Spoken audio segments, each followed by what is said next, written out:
नमस्कार। मेरे YouTube channel पर आप सभी का स्वागत है। प्यारे बच्चों, आज हम आत्मकथ्य कविता के बहुविकल्पीय प्रश्नों पर चर्चा करेंगे। तो चलिए शुरू करते हैं। पहला प्रश्न है, अरे खिलखिलाकर हंसते होने वाली उन बातों की में अलंकार है। विकल्प हैं उपमा, रूपक, श्लेष या अनुप्रास। प्यारे बच्चों, इस प्रश्न का उत्तर है अनुप्रास। अगला प्रश्न है, कवि की मौन व्यथा किस स्थिति में थी? विकल्प हैं जागृत दशा में, सोई हुई, बेचैन या शांत। प्यारे बच्चों, इस प्रश्न का उत्तर है सोई हुई। अगला प्रश्न है, जयशंकर प्रसाद ने किसकी उज्जवल गाथा गाने में असमर्थता व्यक्त की है? विकल्प हैं मधुर चांदनी रातों की, कथा की, मधुमाया की या पथिक के पंथा की। प्यारे बच्चों, इस प्रश्न का उत्तर है मधुर चांदनी रातों की। अगला प्रश्न है, कवि के द्वारा अपनी आत्मकथा न लिखने का क्या कारण है? विकल्प हैं उसे आत्मकथा लिखनी नहीं आती, वह अपने जीवन के रहस्य दूसरों को नहीं बताना चाहता, उसका आत्मकथा में विश्वास नहीं, या वह आत्मकथा में झूठ नहीं बोलना चाहता। प्यारे बच्चों, इस प्रश्न का उत्तर है वह अपने जीवन के रहस्य दूसरों को नहीं बताना चाहता। अगला प्रश्न है, जयशंकर प्रसाद के अनुसार आलिंगन में आते आते मुस्कुराकर क्या भाग गया? विकल्प हैं दुख, सुख, दुर्बलता या व्यथा। प्यारे बच्चों, इस प्रश्न का उत्तर है सुख। अगला प्रश्न है, कवि अपनी आत्मकथा क्यों नहीं लिखना चाहता? विकल्प हैं उसके जीवन में सुख ही सुख थे, उसके जीवन में केवल दुर्बलताएं थी, उसके जीवन में गरीबी थी या उसका जीवन आदर्श था। प्यारे बच्चों, इस प्रश्न का उत्तर है उसके जीवन में केवल दुर्बलताएं थी। अगला प्रश्न है, जयशंकर प्रसाद ने गंभीर अनंत नीलिमा में क्या होने की बात कही है? विकल्प हैं असंख्य जीवन इतिहास, बादल, पानी या चांद व तारे। प्यारे बच्चों, इस प्रश्न का उत्तर है असंख्य जीवन इतिहास। अगला प्रश्न है, गहरे नीले आकाश में अनगिनत लोगों ने क्या लिखे हैं? विकल्प हैं आत्मकथ्य, कविता, कहानियां या गीत। प्यारे बच्चों, इस प्रश्न का उत्तर है आत्मकथ्य। अगला प्रश्न है, कवि के जीवन के सारे दुख दर्द और अभाव अब कैसे हैं? विकल्प हैं मौन, अधिक, कम या इनमें से कोई नहीं। प्यारे बच्चों, इस प्रश्न का उत्तर है मौन। अगला प्रश्न है, अनुरागिनी उषा कैसा प्रभात होता है? विकल्प हैं उज्जवल, धुंधला, प्रेमपूर्ण या निंदा। प्यारे बच्चों, इस प्रश्न का उत्तर है प्रेमपूर्ण। अगला प्रश्न है, कवि ने आत्मकथ्य कविता में संसार को क्या कहा है? विकल्प हैं शाश्वत, धनी, नश्वर या सनातन। प्यारे बच्चों, इस प्रश्न का उत्तर है नश्वर। अगला प्रश्न है, कंथा से कवि का क्या तात्पर्य है?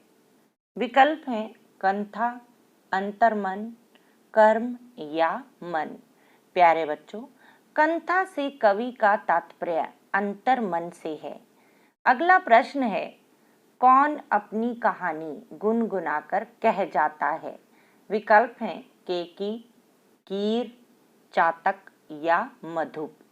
प्यारे बच्चों, मधुप अपनी कहानी गुनगुनाकर कह जाता है।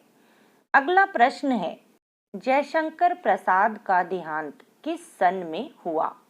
विकल्प हैं 1936 में, 1937 में, 1938 में या 1939 में? प्यारे बच्चों, जयशंकर प्रसाद का देहांत 1937 में हुआ। अगला प्रश्न है, जयशंकर प्रसाद को कामायनी पर कौन सा पुरस्कार मिला था? विकल्प हैं ज्ञानपीठ, मंगला प्रसाद, साहित्य अकादमी या भरत भारती। प्यारे बच्चों, इस प्रश्न का उत्तर है मंगला प्रसाद। अगला प्रश्न है, जयशंकर प्रसाद का जन्म किस सन में हुआ था? सन 1886 में, सन 1887 में, 1889 में या 1888 में?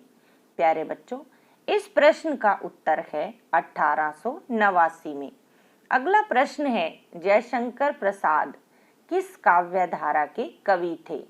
विकल्प हैं प्रगतिवादी, प्रयोगवादी, छायावादी या रीतिवादी। प्यारे बच्चों, इस प्रश्न का उत्तर है छायावादी। अगला प्रश्न है, जयशंकर प्रसाद द्वारा रचित उपन्यास है। विकल्प हैं तितली, आंसू, आंधी या चित्राधार। प्यारे बच्चों, इस प्रश्न का उत्तर है तितली। अगला प्रश्न है, व्यंग्य मलिन उपहास क्या है?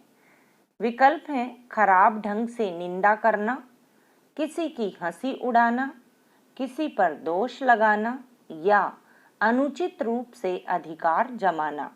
प्यारे बच्चों, इस प्रश्न का उत्तर है खराब ढंग से निंदा करना।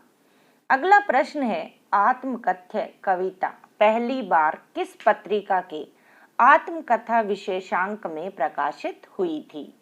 विकल्प हैं चांद, हंस, झरना या अरुण। प्यारे बच्चों, आत्मकथ्य कविता पहली बार हंस पत्रिका के आत्मकथा विशेषांक में प्रकाशित हुई थी। अगला प्रश्न है, उज्ज्वल गाथा कैसे गाऊं? पंक्ति में निहित अलंकार स्पष्ट कीजिए। विकल्प हैं दृष्टांत अलंकार, उपमा अलंकार, प्रश्न अलंकार, उत्प्रेक्षा अलंकार। प्यारे बच्चों, इस प्रश्न का उत्तर है प्रश्न अलंकार, क्योंकि प्रश्न शैली का प्रयोग हुआ है। अगला प्रश्न है, कवि ने मधुप किसे कहा है? विकल्प हैं मन को, भंवरे को, धन को या आकाश को। प्यारे बच्चों, कवि ने मधुप मन को कहा है। अगला प्रश्न है, विडंबना में छिपा अर्थ बताइए। विकल्प हैं दुर्भाग्य, निराशा और उपहास दोनों, छल या कातर। प्यारे बच्चों, विडंबना का अर्थ है निराशा और उपहास दोनों।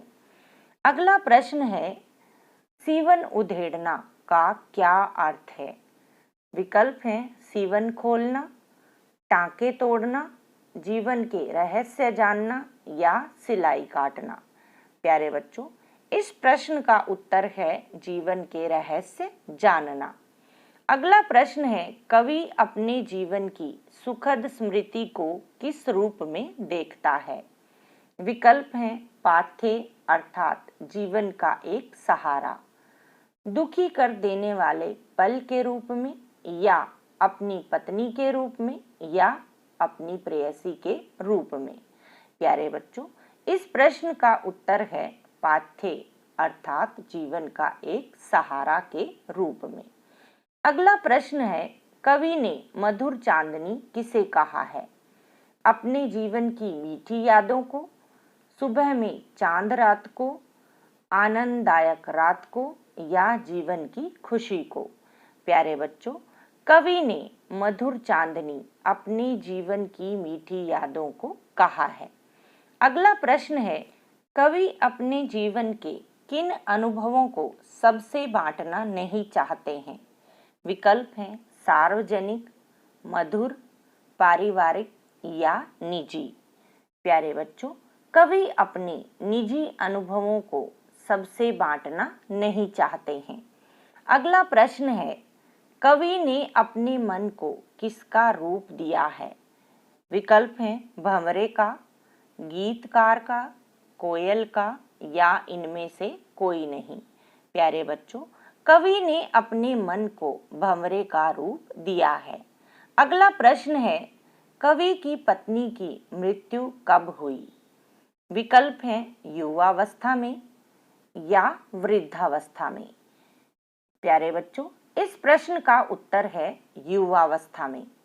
अगला प्रश्न है, थकी सोई है मेरी मौन व्यथा में कौन सा अलंकार है? विकल्प हैं मानवीकरण, उत्प्रेक्षा, उपमा या अनुप्रास। प्यारे बच्चों, इस प्रश्न का उत्तर है मानवीकरण। आज के लिए बस इतना ही। धन्यवाद।